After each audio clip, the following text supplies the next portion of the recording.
오늘 야복강에 뜨는 해라는 제목으로 함께 은혜를 나누도록 하겠습니다. 신실한 크리스천 학생들이 모이는 학교에 두 불량 학생이 교장실로 어느 날 불려갔습니다. 교장 선생님은 교장실 문 밖에 두 명을 세워놓고 한 아이부터 먼저 들어오라고 그랬어요. 교장 선생님 생각에 이 학생들한테 하나님이 계신 것을 좀 알려주고 싶었습니다. 그래서 하나님을 알게 되면 학생들이 좀 변하겠지 싶어서 먼저 들어온 학생에게 이렇게 물어봤습니다. 내가 한 가지만 너한테 질문을 할 테니까 잘 생각해서 대답을 해. 지금 하나님이 어디 계시니? 라고 물어봤어요. 학생이 갑자기 얼굴이 그 질문에 새파랗게 질려서 대답을 하지 못하는 것입니다. 그래서 다시 물어봤어요. 지금 하나님이 어디 계신 거야? 라고 물어봤습니다. 그랬더니 또 대답을 못해요. 서너 번 같은 질문을 했는데도 학생이 대답을 못하고 고개를 팍 숙이고만 있는 것입니다. 더 이상은 이 얘기가 되지를 않으니까 이제 나가도 좋아. 그리고 밖에 있는 학생 들어오라고 그래. 그래서 그 학생이 들어왔습니다. 그래서 똑같은 질문을 또 하는 것입니다. 하나님이 지금 어디 계시니? 물어보니까 이 학생도 대답을 못하는 거예요. 그러면서 이제 이 학생도 서너 번 질문을 하고 대답을 못하니까 그냥 또 내어보냈습니다. 그래서 둘이 밖에 나가서 둘이 만나서 교장 선생님이 도대체 왜 그러는 거야? 그러니까 한 학생이 말하기를 글쎄 근데 내가 분명히 알 수 있는 것은 교장 선생님이 하나님을 잊어버려놓고 우리한테 그 책임을 뒤집어 씌워버리려고 그러나 봐. 이렇게 말했다고 그래요. 여러분 오늘 본문 말씀 속에 야곱은 돌아가는 길입니다. 하나님께서 그 야곱이 형 에서가 살고 있는 그 고향집을 떠나올 때에 그리고 나서 라반의 집에 가서 20년을 이제 살다가 다시 하나님이 약속하신 곳으로 돌아가는 길이에요. 그래서 이 야곱이 굉장히 두렵잖아요. 형 에서를 속이고 아버지 이삭을 속였기 때문에 그 집에서 나와야 됐던 옛날을 생각하니까 형 에서가 나를 그냥 둘 리가 없는 것입니다. 이대로 돌아갔다가는 큰일 날 것 같아요. 그래서 사람을 먼저 보내서 형 에서가 지금 어떻게 하고 있는지를 물어보니까 그 사람이 와서 오는 소리가 뭐냐면 형 에서가 말이죠. 당신을 죽이려고 400명을 장정들로만 뽑아서 딱 데리고 지금 이쪽으로 당신이 온다는 소식을 듣고 이쪽으로 오고 있습니다라는 것입니다. 장정만 400명을 그 당시에 끌고 온다라는 얘기는 마치 전쟁을 치르러 오고 있다라는 것이에요. 만나면 그대로 그냥 죽여버리겠다라고 에서가 벼르고 벼렀다가 이제 동생 야곱이 나를 속이고 도망쳤던 그 야곱이 돌아온다는 소식을 듣고 완전히 이제 기회를 잡았다. 그리고 나오는 것입니다. 형 에서가 지난 20년 동안 야곱을 죽이려고 이를 갈고 있었다는 말이 되는 것이에요. 야곱은 그동안 그렇게 살았던 것처럼 이 시점에서도 인간의 계략과 전략을 만들어냅니다. 그래서 32장의 구조를 보면은요, 야곱이 어떤 사람인지를 분명히 알게 되는데요. 7절부터 10절에 보면 이 3절의 내용을 제가 읽어드리겠습니다. 야곱이 어떤 사람인지, 지금 이런 위기 상황에서 어떤 머리를 쓰는 사람인지를 볼 수가 있어요. 야곱이 심히 두렵고 답답하여 자기와 함께한 종자와 양과 소와 약대를 두 떼로 나누고 가로되 에서가 와서 한 떼를 치면 남은 한 떼는 피하리라 하고 야곱이 또 가로되 나의 조부 아브라함의 하나님 나의 8절까지만 보겠습니다. 여기 보면 두 떼로 나눴어요. 그래가지고 두 떼로 나눠서 건너가게 만드는데 한 떼가 안 되면 한 떼가 죽임을 당하게 되면 다른 떼라도 한 무리라도 남기려고 그렇게 했던 것이죠.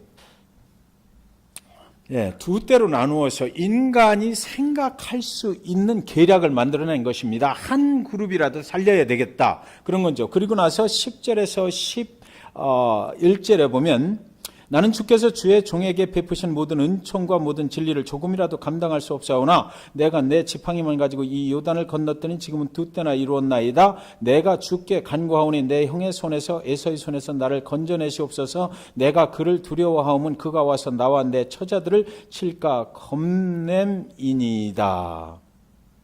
주께서 나에게 은혜를 베풀어 주셔서 이 상황을 잘 좀 건너가게 해 주셨으면 좋겠다라는 기도를 2절에 걸쳐서 합니다. 그리고 나서 13절부터 20절까지 야곱이 거기서 격려하고 뭐 그 소유 중에서 형 에서를 위하여 예물을 택하니 암염소가 이렇게 해가지고 그 형 에서의 마음을 녹일 뇌물을 준비하는 거예요. 그리고 나서 21절에서 23절 3절에 걸쳐서 자기 가족들을 먼저 보내고 자기 혼자 또 남게 됩니다. 자, 그러니까 이 위기 상황을 넘어가는 야곱이 하는 행위 속에 우리가 야곱에 대해서 알 수가 있는데 무엇을 볼 수 있습니까? 하나님한테 기도는 짧게 하고 하나님의 약속을 받은 자이고 하나님을 믿는 자였으나 그는 하나님께 기도하는 것은 줄이고 그리고 나서 인간의 전략과 계략을 써서 그 위기를 모면하려고 하는 그 노력은 엄청나게 많이 했다라는 것을 우리에게 보여주고 있는 것이에요. 사랑하는 여러분, 우리가 야곱과 같은 면이 있지 않습니까?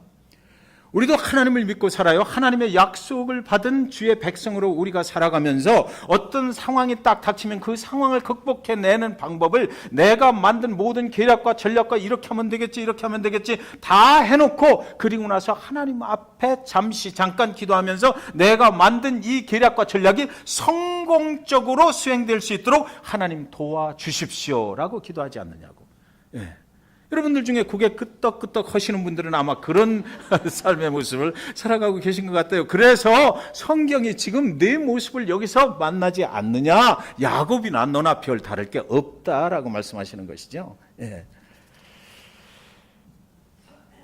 이 구조 속에서 우리 인간의 모습을 찾아볼 수가 있다고요. 하나님을 믿는 백성임에도 불구하고 하나님께 온전히 의지하지 못하고 하나님께서 내가 너를 다시 돌아올 때까지 안전하게 보호하리라, 지켜주리라, 뭐 피할 길 마련해 주리라, 두려워하지 말고 그러니까 나만 믿고 가라고 그렇게 말씀하셨던 그날의 은혜 실컷 받고 하나님 감사합니다 했는데도 불구하고 다시 돌아가는 그 야곱의 모습, 그곳에서 형 에서를 만날 때 그 약속의 말씀은 까맣게 잃어버리고 그저 그냥 자기의 계략과 전략을 세우고 있었다라는 것입니다. 이것이 야곱의 믿음이었다라고 성경은 지금 말씀하고 있어요.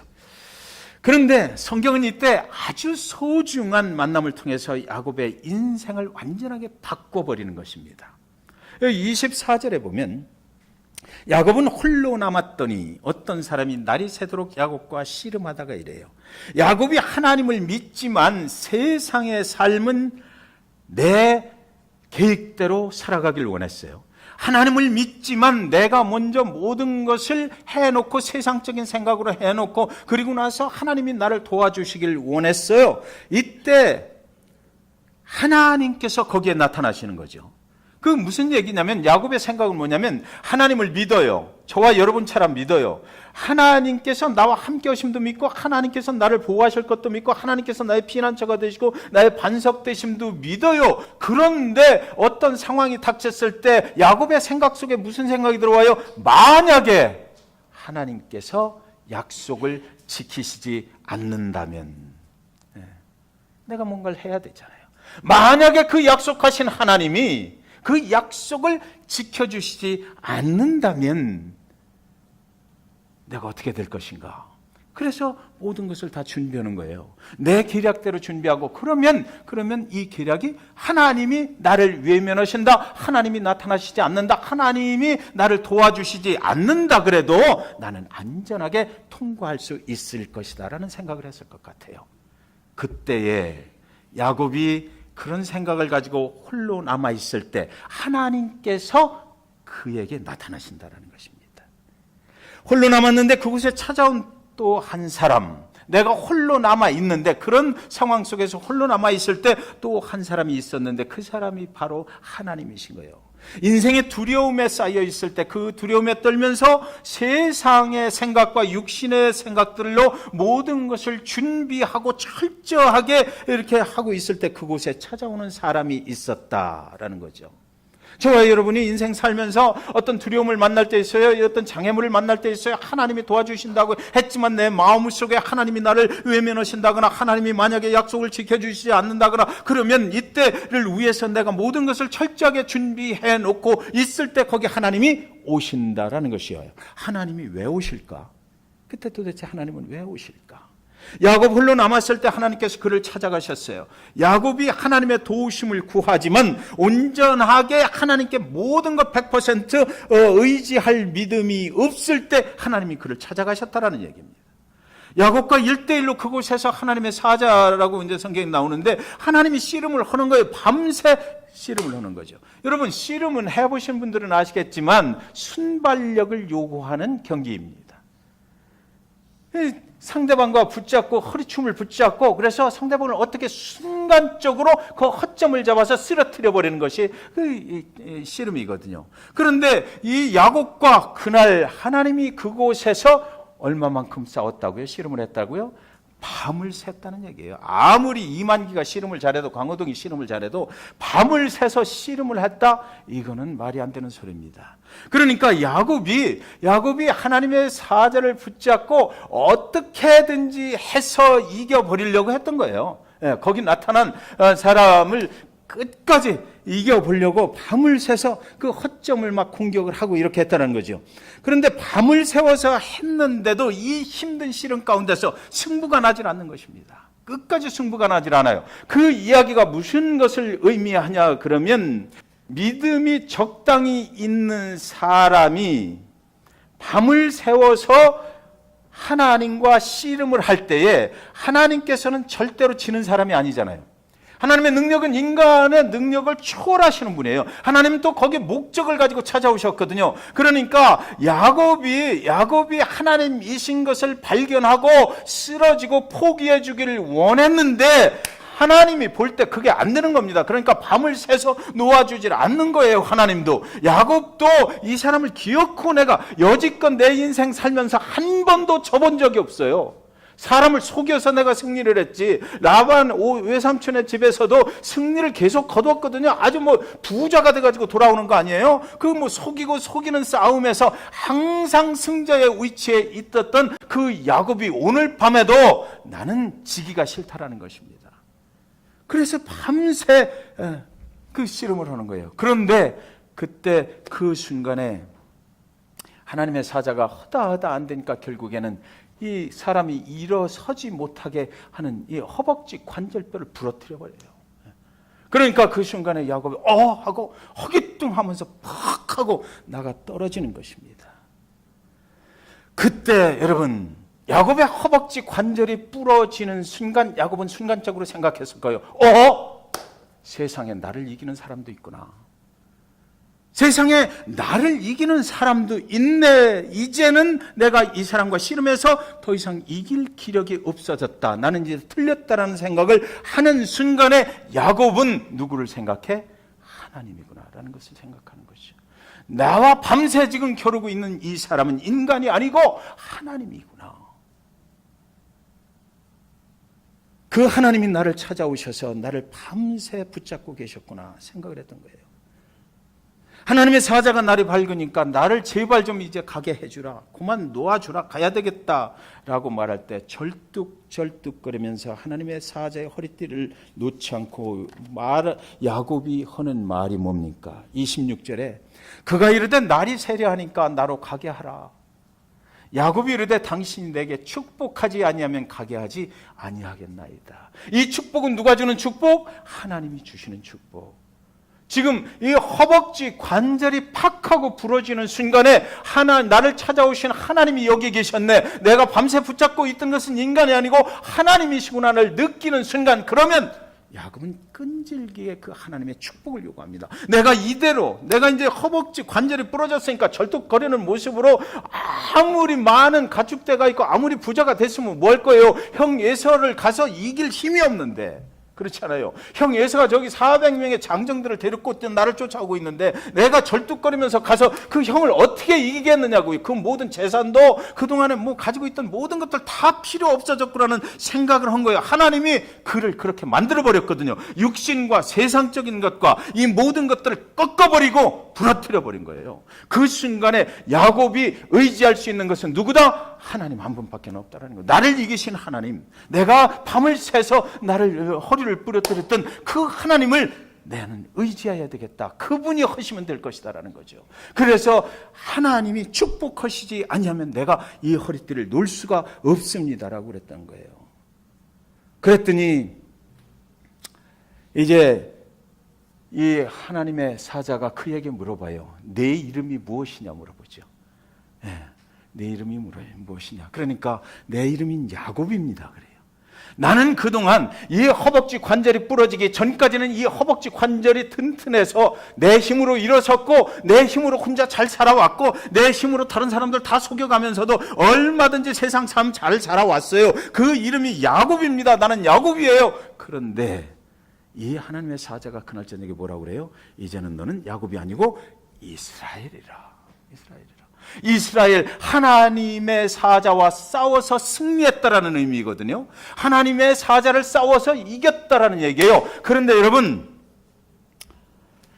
하나님의 사자를 어떻게 이길 수가 있어요? 하나님을 여러분이 이길 수 있어요? 말도 안 되는 소리거든요. 그러니까 야곱이 이스라엘로 변화됐다는 얘기는 이제는 자기의 육신의 힘으로 살던 사람이 이제는 하나님의 힘으로 살게 됐다라는 거예요. 하나님의 사자와 싸워 이겼다라는 얘기는 뭐냐면 하나님의 믿음, 하나님께 드리는 그 믿음으로만 사는 사람이 되기 위해서 밤새 야곱은 자기 자신과 싸웠다라는 것입니다. 내 자신 속에 놓을 수 없는 세상적인 것, 내 자신 속에 놓기 싫은 그 육신적인 것, 그것을 이기고 오직 하나님만 의지하면서 살기로 하는 그 믿음의 싸움, 내 자신과의 싸움에서 이겼다. 그래서 너는 이스라엘이고 이제는 내 자신의 세상적인 것과 육신의 청욕으로 살아가는 사람이 더 이상은 아니고 하나님의 사명으로 살아가는 사람이다라는 것입니다. 그 이름을 그렇게 바꿔주셨던 거예요. 저와 여러분이 홀로 언제인가 하나님 앞에 남아있을 때가 있을 겁니다. 우리가 하나님을 믿고 살아가는 어느 날 하나님께서 우리를 홀로 된 자리에 세우실 때가 있어요. 그리고 그 자리에 찾아오셔요.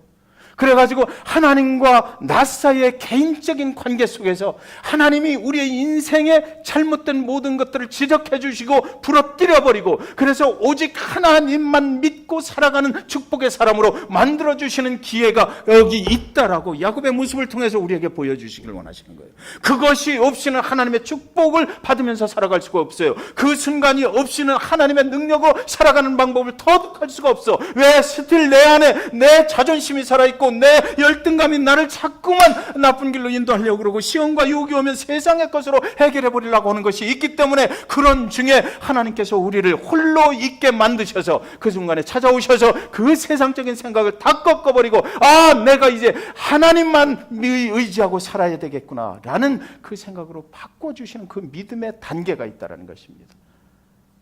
여러분 그 순간을 겪으셨나요? 저와 여러분의 삶 속에 그 순간이 없다면 나는 여전히 하나님을 믿지만 하나님과 함께 동행한다고 내가 생각하지만 그 순간이 없다면 여전히 우리는 어떤 위기가 오고 어떤 상황을 넘어가려고 할 때에 내 생각과 내 계략으로 살게 되는 거예요. 그 순간을 만나신 분들은 이제 알아요. 내가 해서 안 되는 것이구나. 하나님의 능력을 의존하게 하는 것이 그렇게 사는 것이 정말 하나님을 믿는 것이구나. 하나님의 능력이 내 삶 속에 정말 임하고 하나님의 능력으로 내가 살아가서 하나님의 영광을 나타내는 그런 삶을 산다라는 것은 나의 삶을 통해서 하나님이 드러나고 예수 그리스도 그 이름이 드러나게 하는 것은 하나님과 나 사이에 개인적인 혼자만의 만남의 시간이 분명히 있어야 되는구나라는 것을 그것이 있어야 되는 거예요. 저와 여러분이 그 과정을 모두 겪어나가시기를 주님의 이름으로 간절히 축원드립니다. 그래서 그날 저녁에 야곱한테는 그런 시간이 찾아왔던 것이죠. 그래서 31절에 보면 그가 분이엘을 지날 때 해가 돋았고 그의 허벅다리로 말미암아 졸었더라. 참 성경은 기가 막혀요. 지금 야곱이 허벅지 관절이 부러졌는데 뭐 그렇게 기분이 좋았겠어요. 그러나 그 시간을 통과하고 나면 그 홀로 하나님과의 만남의 시간을 통과해서 내가 이제 온전히 하나님만 의지하고 살아가야 되겠다. 저 형 에서가 어떤 상황 가운데 나오더라도 나는 이제 하나님이 함께 하시는 걸 믿으니까 하나님께 맡겼으니까 그가 나를 죽여도 좋고 그것도 하나님의 뜻이고 내가 두려움이 없이 이제 간다 그럴 때 성경은 뭐라고 표현해? 해가 돋았다 그래요. 야복강에 그의 인생을 비추는 환한 해가 돋았다 그럽니다. 이제는 더 이상 형의 에서가 두렵지 않은 거예요. 절뚝절뚝 졸면서 가지만 그 영혼의 깊은 곳에 얼마나 기쁨이 있었겠어요. 저와 여러분이 그런 경험을 다 하셨으리라고 저는 믿어요. 예. 그래서 세상의 생각을 다 내려놓고 나는 이제 홀로 살아갈 수 없는 사람이고 오직 하나님만 의지하고 살겠다. 모든 것은 하나님께서 오시는 것이고 하나님께 모든 것을 맡긴다라고 하고 절뚝절뚝 절면서 그 야복강을 건너가려고 갈 때에 하늘에서는 이른 아침 해가 떠서 그 야복강 강물에 쫙 비치고 그 비추는 그 햇빛이 야곱의 얼굴을 쫙 비췄다라고 성경이 기록하고 있는 것입니다. 새롭게 태어난 인생, 야곱의 인생을 거기서 말씀하고 있는 것이에요. 육신은 절뚝거려도 우리의 인생이 새롭게 됐다라는 거죠. 33장 4절에서 보면 그들 가운데 그러면 에서를 만나서 무슨 일이 벌어지는지 아세요? 에서가 달려와서 그를 맞이하여 안고 목을 어긋맞추어 그와 입맞추고 서로 우니라. 400명의 장정들을 데리고 동생 야곱을 죽이려고 왔는데, 그런데 자 여러분, 이 성경 속의 말씀을 잘 묵상을 해보면 이 하나님의 사자가 나를 빨리 좀 놔줘라, 내가 갈 데가 있다라는 것입니다. 이제 더 이상 여기 머무를 수가 없다라는 것이에요. 허벅지 관절 부러뜨리고 나서 나 빨리 가야 돼 라고 놔줘. 그러니까 축복을 해주지 않으면 안 됩니다 라고 축복받고, 그리고 나서 이 하나님의 사자가 어디로 갔을까? 어디로 갔을까요? 에서를 찾아갔죠. 에서를 찾아갔어요. 에서를 찾아가서 형 에서가 에서의 마음을 하나님의 사자가 바꿔주신 거예요. 예. 성경이 지금 야곱 중심으로 기록이 되어 있기 때문에 그것이 기록이 안 됐을 뿐이지, 하나님이 그 형 에서를 찾아가서 그 에서의 마음을 부드럽게 해줬어요.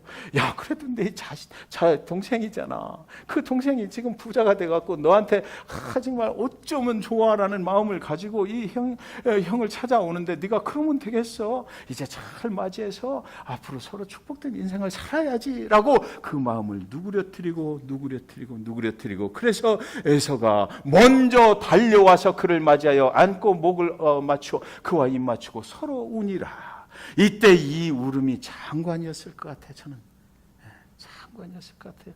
폭포처럼 쏟아지는 그 눈물을 서로 20년 만에 만나면서, 우리가 왼수같이 그동안 지냈었는데 하나님께서 우리를 이렇게 다시 만들어 주셨다. 우리의 관계를 회복하여 주셨다라는, 용서하는 그런 것들. 여러분, 우리가 서로 사랑할 수 있어요? 우리가 누구를 용서할 수 있나요? 원수 같은 사람을 어찌 용서하고 포용할 수 있겠느냐고요. 사랑하지 못하고 미워하고 싸우고 속고 속이는 인생살이 속에서 여러분, 원수를 사랑하라고 누가 그런 말씀을 하셨지요? 예수님이 하셨지요. 하나님과 우리를 연결해 주실 때 여러분, 이 말씀 잘 듣시기 바랍니다. 우리는 하나님을 믿고 살아요. 하나님의 존재를 믿어요. 하나님께서 우리와 함께 하심도 믿어요. 그런데 우리는 죄인이었어요. 죽을 수밖에 없는 죄인이었어요. 그래서 하나님이 그 문제를 해결해 주시기 위해서 하나님이 직접 일을 행하신 것이 아니에요. 오늘날 신약시대 우리가 믿는 믿음이라고 하는 것은 하나님과 죄인된 인간 사이에, 하나님과 저와 같은 죄인된 인간 사이에, 하나님과 여러분과 같은 인간 사이에 누구를 집어넣으셨다? 예수 그리스도를 집어넣으셔서 그 사랑을 보여주셨어요. 용서함을 베풀어 주셨어요. 그래서 그 후에 우리는, 저와 여러분은 누구를 통해서만 하나님께 올라갈 수 있다? 예수 그리스도, 그분을 통해서만 갈 수 있는 거예요. 그래서 우리가 모든 기도를 할 때 맨 끝에 뭐를 붙여요? 예수 그리스도의 이름으로 기도하옵나이다라고 하는 거예요. 예수 그리스도, 그분이 우리에게 어떤 일을 보여주셨나요? 그분께서 십자가에 죽으실 때에, 그분께서 하늘에 하나님과 우리를 연결시켜 주실 때에 우리는 그를 향해서 손가락질을 해서 저를 십자가에 못 박아라, 십자가에 못 박아라 할 때 그가 십자가에 모든 고통과 질고를 지고 다 올라가셔서 거기에 못 박히실 때에 우리를 향해서 하신 말씀이 뭐예요? 저들은 몰라서 그러니까 하나님, 저들을 용서하여 주세요 그랬어요. 그 그 믿음의 기도가 하나님 아버지 앞에 예수 그리스도가 하셨던 그 기도가 지금 저와 여러분을 하나님 앞으로 인도하고 있다고요. 네. 그래서 하나님을 우리는 만날 수 있고 예배할 수 있고 하나님과 함께 살아갈 수가 있게 되는 것이에요. 여러분, 오늘날 수많은 그리스도인들의 삶 속에 하나님을 믿으면서도 왜 내가 모든 것을 다 하려고 하는 것일까요? 왜 내가 먼저 하나님을 앞서서 모든 것을 하려고 하는 것이에요? 우리는 왜 용서하지 못합니까? 왜 우리는 사랑하지 못합니까? 정말 그 예수 그리스도 그분이 저와 여러분의 삶 속에서 정말 작용을 하고 계시는 것입니까? 그분이 정말 예수 그리스도 그분께서 저와 여러분의 삶을 정말 인도하고 계십니까? 그 학생에게 물었던 질문처럼 하나님은 지금 어디 계십니까? 여러분의 하나님은 지금 어디 계신 거예요? 그분께서 예수 그리스도 그분께서 저와 여러분의 가슴 속에 정말 계시고 그분을 정말 내가 의지하고 의탁하고 그분이 인도함 따라서 우리를 가고 있는 것입니까? 그렇다면 내 계획과 내 육신의 정략 이런 것들은 내려놓아야 되잖아요. 왜 우리는 아직도 거기서 머뭇거리고 있는 것일까요?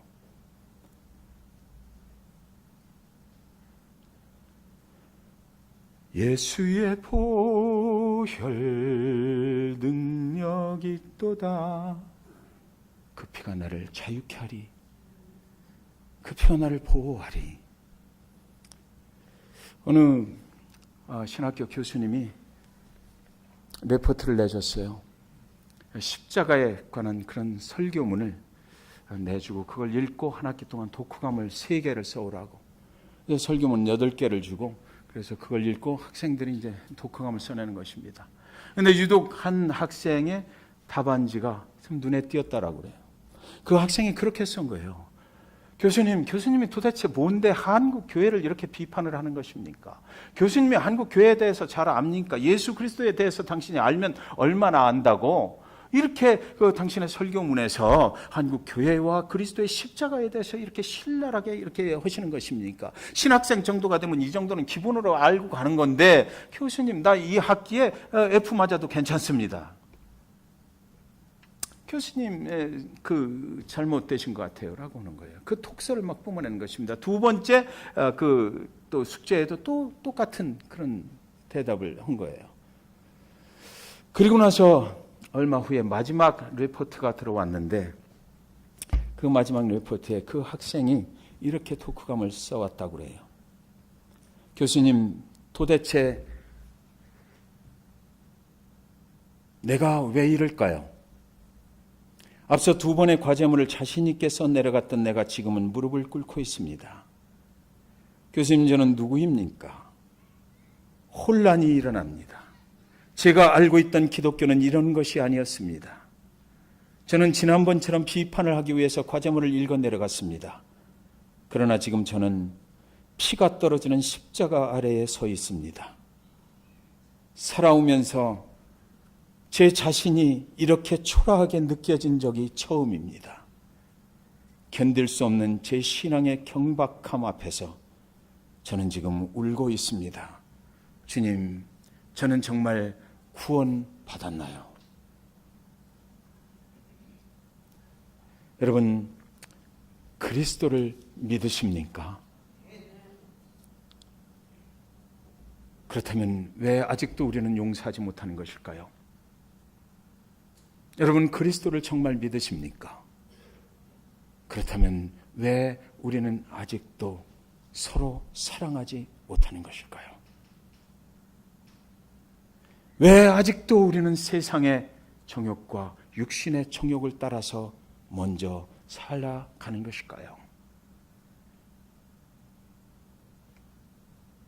우리에게 아직은 허벅지 관절이 살아있기 때문이 아닐까요? 내 혼자 일어설 수 있는 힘이 있기 때문이 아닐까요? 그 힘으로 구원받을 수가 있어요. 나는 나 스스로를 구원할 수 없다라는 것이 기독교 진리입니다. 예수 그리스도 그분을 통하지 않고는 우리는 아무것도 아니에요.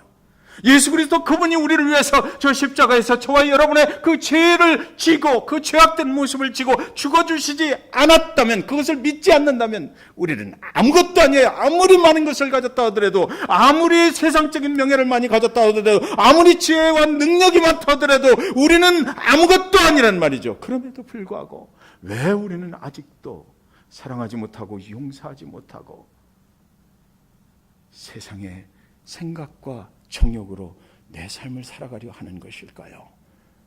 사랑하는 여러분, 오늘 우리는 그리스도 앞으로 나갑니다. 우리를 위해서 2000년 전 그 골고다에서 홀로 모든 제자들 다 떠나고 자기를 따랐던 모든 사람들 다 떠나고 홀로 하나님 앞에 그 십자가에 매달리셨던 그 그리스도 앞으로 우리는 나가는 거예요. 그분을 오늘 이 시간 성찬식을 통해서 우리가 다시 한번 기억하고, 정말 아직도 예수 그리스도 그분이 나의 구세주가 되지 않으신 분이 혹시라도 계시다면 이 시간 그분을 영접했으면 좋겠어요.